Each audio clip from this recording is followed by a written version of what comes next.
കോഴിക്കോട് വായ്പ എടുത്തു നൽകാമെന്ന് പറഞ്ഞ് ഇലക്ട്രോണിക് കടകളിൽ എത്തിച്ച സാധനങ്ങൾ മറിച്ചു വിറ്റ് തട്ടിപ്പ്.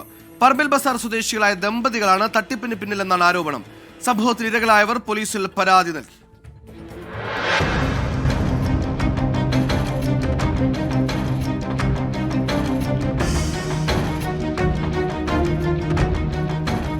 കോഴിക്കോട് നഗരത്തിലെ പ്രമുഖ ഇലക്ട്രോണിക് കടകളിലെല്ലാം എത്തിച്ചാണ് ദമ്പതികളുടെ അതിസമർത്ഥമായിട്ടുള്ള തട്ടിപ്പ്. സൗഹൃദം നടിച്ച് നാട്ടുകാരെയും അയൽവാസികളെയും സുഹൃത്തുക്കളെയും തെറ്റിദ്ധരിപ്പിച്ചാണ് ഇരുവരും തട്ടിപ്പിന് ഇരയാക്കിയതെന്നാണ് ആരോപണം.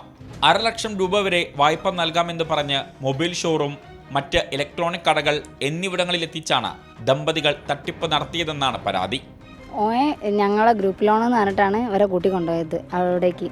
അപ്പോൾ ഇവ ആദ്യം ഒരു ഫോൺ എടുത്തിട്ട് ഓൻ പറഞ്ഞ് ഇത് നടക്കൂല, അത് റിജക്റ്റ് ആയിപ്പോയിന്ന്. അങ്ങനെ അടുത്ത ഫോൺ ഏട്ടനെ കൊണ്ട് എടുപ്പിച്ച് അങ്ങനെ 2 ലോൺ ഓൻ എടുപ്പിച്ച സംഭവം. ഞങ്ങൾക്ക് ഒരു ലോണ് മാത്രത്തിൻ്റെ പൈസ മാത്രമേ ഞാൻ തന്നിട്ടുള്ളൂ.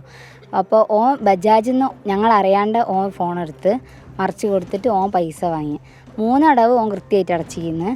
4ാമത്തെ അടവിലാണ് ബജാജിൻ്റെ ആൾക്കാർ ഞങ്ങളെ വീട്ടിലേക്ക് വരുന്നത്. പാവപ്പെട്ടവരുടെ പേരിൽ സ്വകാര്യ ധനകാര്യ സ്ഥാപനത്തിൽ നിന്നും വായ്പ ഈടാക്കി ഉപകരണങ്ങൾ വാങ്ങിയാണ് തട്ടിപ്പ് നടത്തുന്നതെന്നാണ് ആരോപണം. തട്ടിപ്പിന് ഇരയായവർ സിറ്റി പോലീസ് കമ്മീഷണർക്ക് പരാതി നൽകി. കാല പരിചയമുള്ള ഒരാളാണ്. അങ്ങനെ പിന്നെ നാട്ടിൽ നിന്ന് കണ്ടപ്പോൾ ഭയങ്കര കമ്പനിയും കാര്യങ്ങളും അത്രയും ഇൻറ്റിമേറ്റ് കമ്പനിയൊക്കെ ആയി നടന്നായിരുന്നു. ഞാൻ എൻ്റെ വൈഫിൻ്റെ പേരിലാണ് ലോൺ എടുക്കുന്നത്. അപ്പോൾ ഗ്രൂപ്പ് ലോൺ പറഞ്ഞിട്ടാണ് കൂട്ടിക്കൊണ്ടുപോയത്.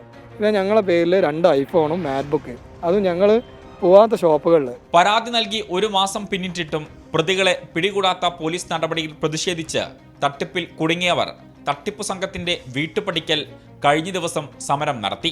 32 പേരാണ് നിലവിൽ തട്ടിപ്പിന് ഇരയായത്. ഇവർ 2 ആളും ഒരേപോലെ ലോൺ ചെയ്യുന്നത്. അപ്പം ഞാൻ എനിക്ക് ഒരു ലോണല്ലേ ആവശ്യമുള്ളൂ, പിന്നെ എന്തിനീ 2 എണ്ണം ചെയ്യുന്നത്? അതൊന്നേ ശരിയാവുള്ളൂ. 2 ചെയ്ത് നോക്കുകയാണ്, ഏതെങ്കിലും ഒന്ന് ശരിയായാലും ഇങ്ങനെ എടുക്കാമെന്ന്. ബാങ്കുകാർ കഴിഞ്ഞ മാസം വന്നിട്ടുണ്ടായിരുന്നു. അങ്ങനെ ആ മോളെ ചെയിന് പണയം വെച്ചിട്ടാണ് ആ ഡ്യൂവും കാര്യങ്ങളൊക്കെ. ഈ റിപ്പോർട്ടോടെ പോലീസ് ചെറി പൂർണ്ണമാകുന്ന ഈ വിമൻസ് ഈവനിങ്ങിന്റെ സമയമാണ്. നന്ദി.